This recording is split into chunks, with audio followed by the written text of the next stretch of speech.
Okay, let's talk needles, all right? I'm not a pro, I'm not an expert.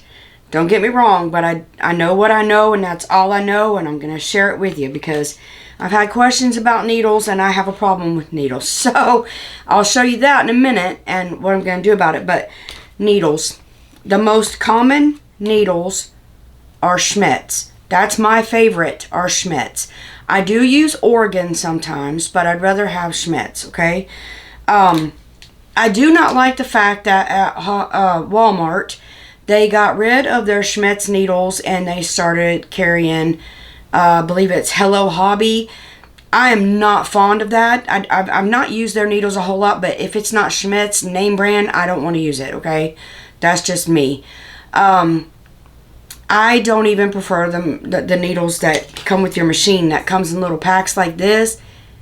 They're not my favorite. I do have some, but they're not my favorite. So, as far as needles go, you get what you pay for.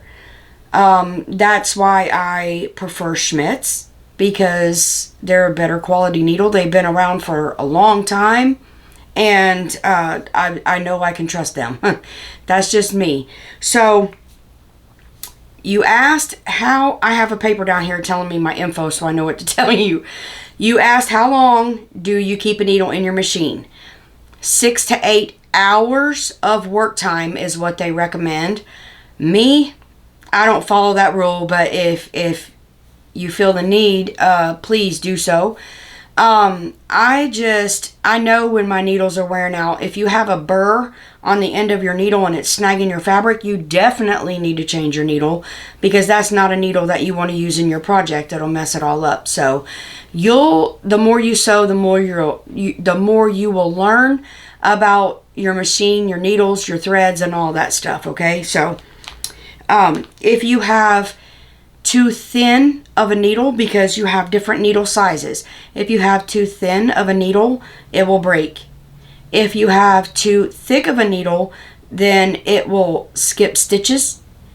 It won't sew right, and you'll poke holes in your project, okay? So, a thick needle will also cause your fabric to pucker and draw up and wrinkle, so you don't want that either. Jersey and stretch needles, ballpoint needles, they are for stretch fabrics. Jersey fabrics, knits, things of that nature. I am going to switch all to Microtex needles for a lot of projects, because that's what's called sharps. They're used a lot in quilting. They are slim. They have a very acute point. It creates beautiful top stitching. So in here, it's for microfibers, polyester, silk foils, artificial leather, coated materials, cotton, woven fabrics, almost anything.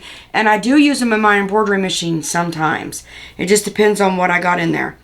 So now that that's said, I am going to, like I said, I don't know everything, but this has a lot of information on it. So I'm going to bring you down and I'm going to show you what I'm doing, because this project is got to be done. I'm very disorganized. So let's do this. As you can see, I have a mess. Okay, this is how I usually store my needles. I have shown this. I have a little, that light is so bright, but I have things in the back that tells me what needles, such as 9s, 10s, 11, 12, 14, 16, and 18s, and so on. But this is taking up too much room, and I have noticed that my needles, this doesn't snap. Look, there's an example. Can you see that? I hope you can see that. My needles are in the other, they're flopping around in there. I'm not doing this. I'm not, I don't like it, okay? And then, of course, I have all these packs straying around. Now, these I just picked up, and I will hang them on my pegboard. I'm not going to open those. When I run out, I'll check through the ones I have hanging and see if I have any, and then I'll know what I need, okay? I just turned it off, so that's a lot better. So I'm going to use this Crafter Square interfacing and see how that does. And a $1.49 fat quarter that I am absolutely in love with from Hobby Lobby. You do not have to wash your fabrics for this project, because when are you going to wash a needle cover? You're not wearing it, so there's no need to wash it, okay? So I'm just going to take my fat quarter, and I am going to iron it. Now, I don't know about the quality of this. It is a little thicker than I thought it would be. Y'all, I'm impressed with their directions, okay? So the directions on here say, they tell you strictly to pre-wash all materials without the use of fabric softeners in the washer or the dryer. So no dryer sheets, nothing like that. Preheat iron to the cotton setting, high heat, no steam. And then it tells you how to cut it and all that. Cover with a lightweight dry cloth before you press on your fabric, and that will I suppose to help the glue not come to the top of the surface. So anyways, that's pretty good tips right there. I thought that was pretty cool. Way to go, Dollar Tree. So it's a pretty good piece, okay? So what I'm gonna do is I need 2 pieces that are 5 by 7, okay? So all right, it's 7. It is, how wide was that? I looked at it and then forgot. It's 16 wide. So I'm gonna take this and fold it in half, and I'm gonna need a piece that's, you know, I'm gonna need 2 7s. So if I keep it like this, and then I cut it on the 5, then I'll be able to cut my 7 this way and then cut it in half. So I'm just going to take it here, and I am going to mark my 5. Oh, that's not my water soluble. Lord, I about messed myself all up. So I'm going to cut it on the 5, and I'm going to mark my 5 down here.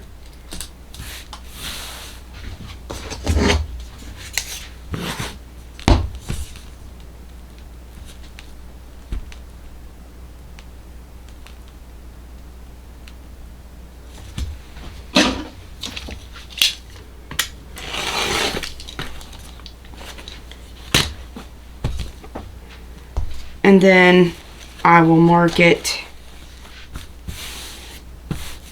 I'm going to take this edge. Nope. I'm going to take this edge. And my fold is right here. And I'm going to mark the 7. Which would be right here. And y'all, I have a little ruler thing right here. I don't know why I'm lining that up over there. All I got to do is line my marks.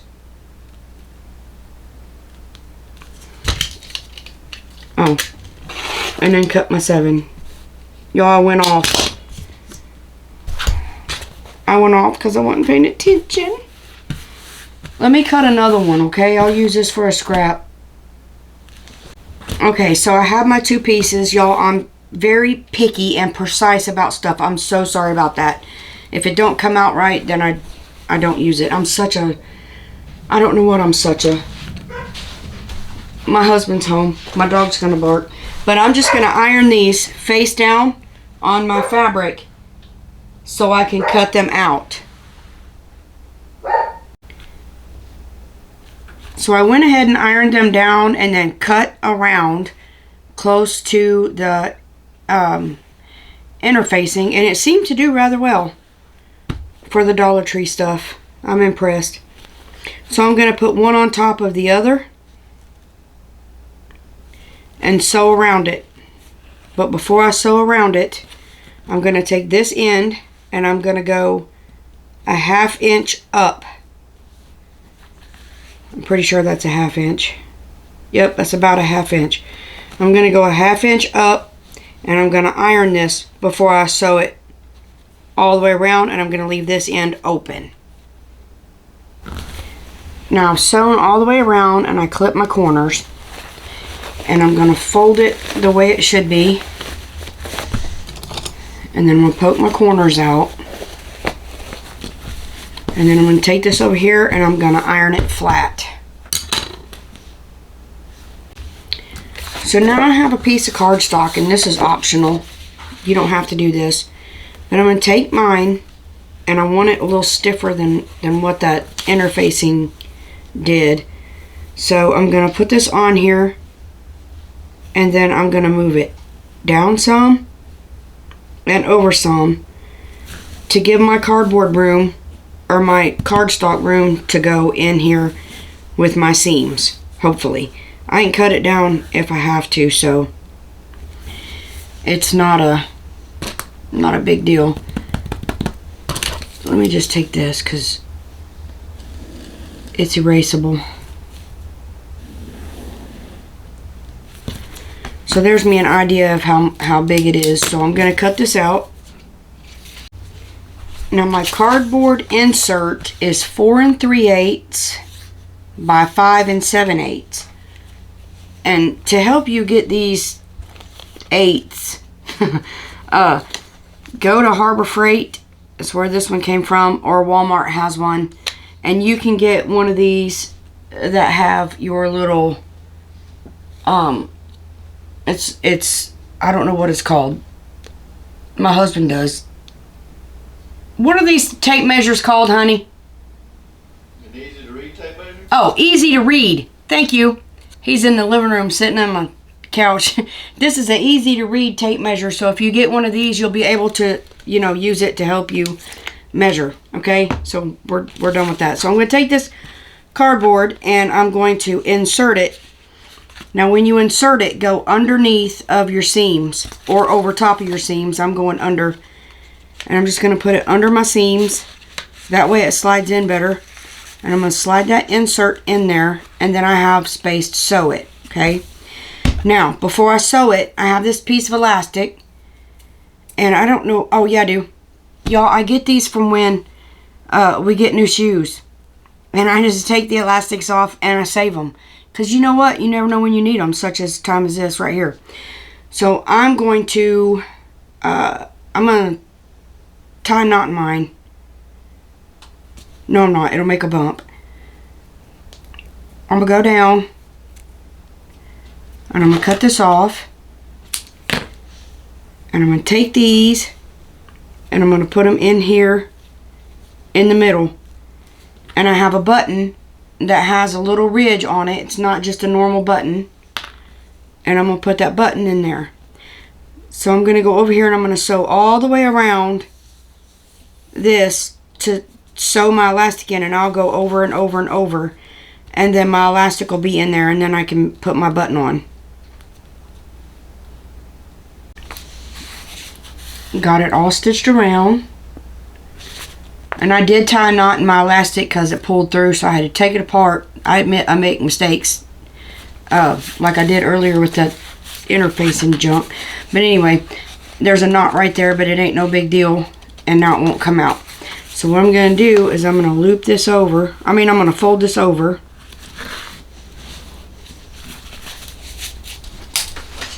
Let me press it real quick. Okay, now I know that's my middle. And I'm going to pull this around. And I'm going to take my Frixion pin. And I'm going to put right where I want my button to go. And now I'm also going to take this. And I'm going to mark my center. Center. It's not a center. It's a center.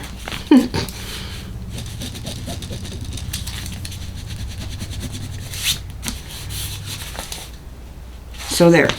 Oh. So I have to hand sew this button on. And y'all ain't got to sit and watch that. But if you don't know how to sew a button on, you go up, and some people don't. I'm not being funny. And then I'm going to go through this middle. Oh, I should have got a smaller needle.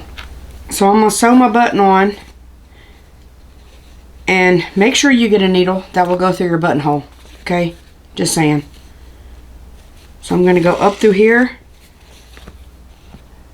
Through my buttonhole. And then back down where my mark is. And I'm going to do this over and over until I feel like my button's on secure. Y'all don't have to watch me hand sew this button on. I wasn't even in frame and you didn't even see me sewing the button on. Sorry. You know, life happens. I'll be back with my button on.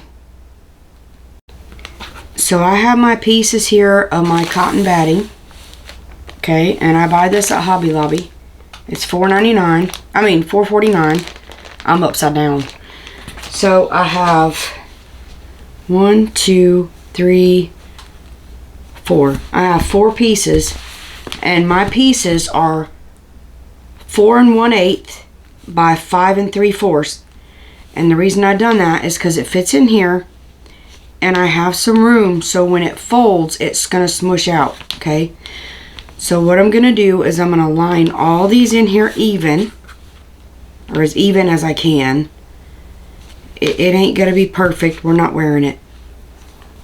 So I'm just going to stack these on top of each other. Now, you're going to need a thick needle because you're going to have to go through all of these layers plus your cardboard and your interfacing. It can be done, okay? But you're going to need a G needle, which is a size 16 or an 18. I'm using an 18, okay? And I'm going to find my middle of these right here. So I'm going to line this up. And my middle is going to be right here. So I'm going to take my Frixion pen. And I'm going to mark my middle. And then I'm going to go down here. And I'm going to mark my middle. And then I'm going to draw a line right where my middle is. Okay, so anyways, I'm gonna sew right down this middle. Y'all, I'm a mess. And then when we fold it together, it'll be like that right there. Okay,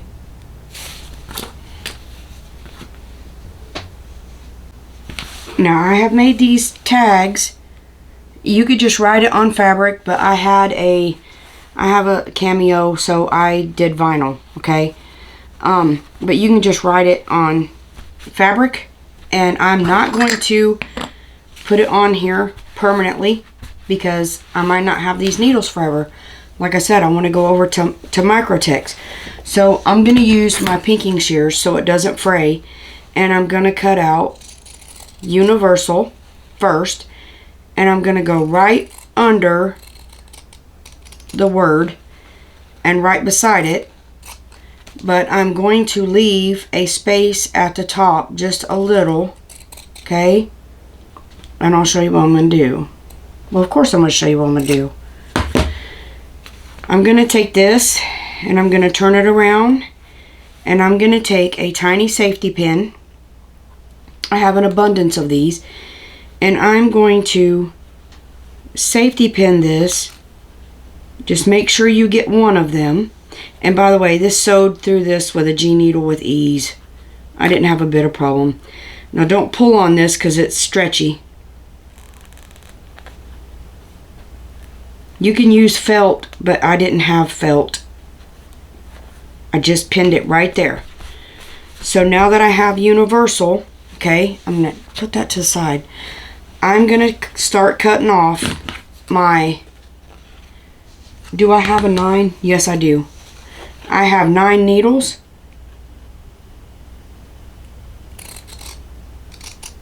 So this is 69. And I'm going to do the same thing. Just cutting beside each one.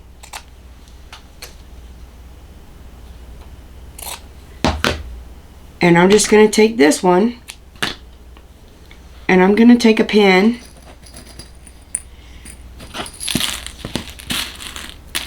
To me, it doesn't matter what color. Well, it does because they have silver. Okay, I'm going to take another little safety pin.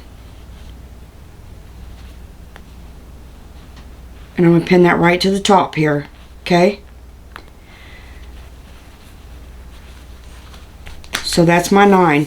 Then when I flip it over, I'm going to cut out my 70, 10. So I'm going to take another safety pin.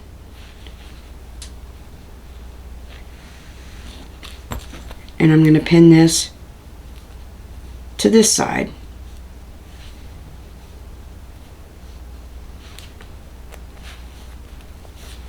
They went right in there. Okay, but I'm still in universal. So when I get all my tags in, then I'm going to put the stretch and then put those tags in, my micro tags. But I'm only going to add the needles that I have because there's no point in me having extra spaces because I don't have extra needles.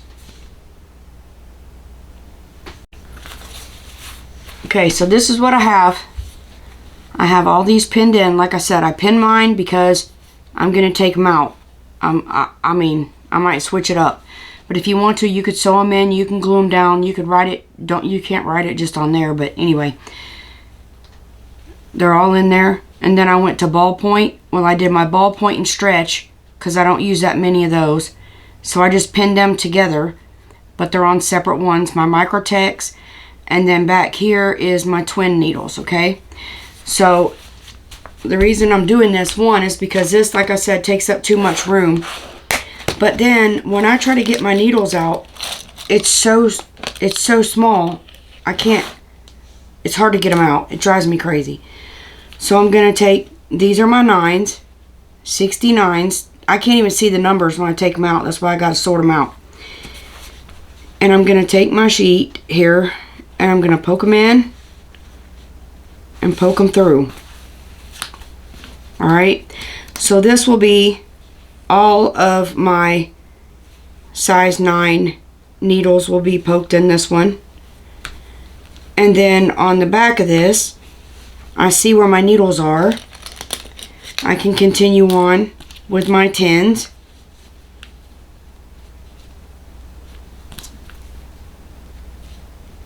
Now, if you never take them out of the packages, you could store these pretty easy in something, but I've already started, so I'm going to do it this way. And then I'll do my 11s, and then I'll go on to my ballpoints, and then my twins, and so on. And I'll show you what it looks like as soon as I get my pins in there. So all my needles are out. Here is my needle book. Okay. And all I have to do now is open it. And there's my universal, my 9s for petite and thin fabrics. There's my 10s for thin fabrics. My 11s for whatever. It's on that sheet. I don't even remember where my sheet went. Oh, it's right here. It tells you, you know, if you print this, what it is. And then there's my 14s. And then my jean needles right here. And then I go to my ballpoint. You could tell I got a lot of 12 ballpoints. I had to do something with them. And then there's my stretch. Those are about the same. And then you use ballpoint and stretch for jerseys, knits. You can use them for tulle, faux fur, gauze, sweatshirt material, spandex, elastic, things like that. And then Microtex are sharp needles, and then I got them back here. And then there are my twin needles, and my twin needles I use a specific size, which is 4.0, and I use this for hemming knits in my skirts that I make and shirts that I cut. The sleeves, I have short arms, so sometimes I have to adjust my sleeves. So I use these for knits. They're mainly for knits and things like that. And these are just the little piddly ones that come with your machine half the time. And I really don't know what to do with those, but they're right there because I didn't want to lose them, and I still have room back here. And then there's all of my needles.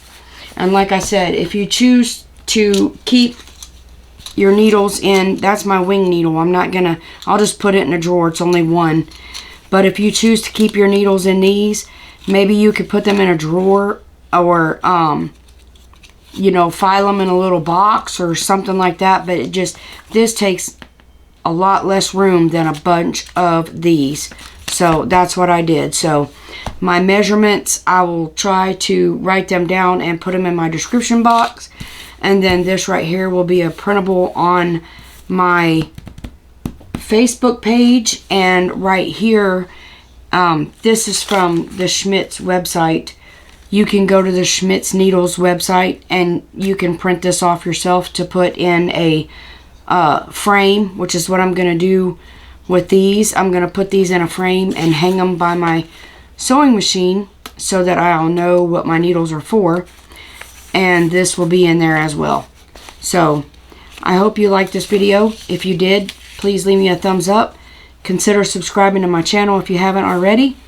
And until next time, remember that you are a blessing. Goodbye.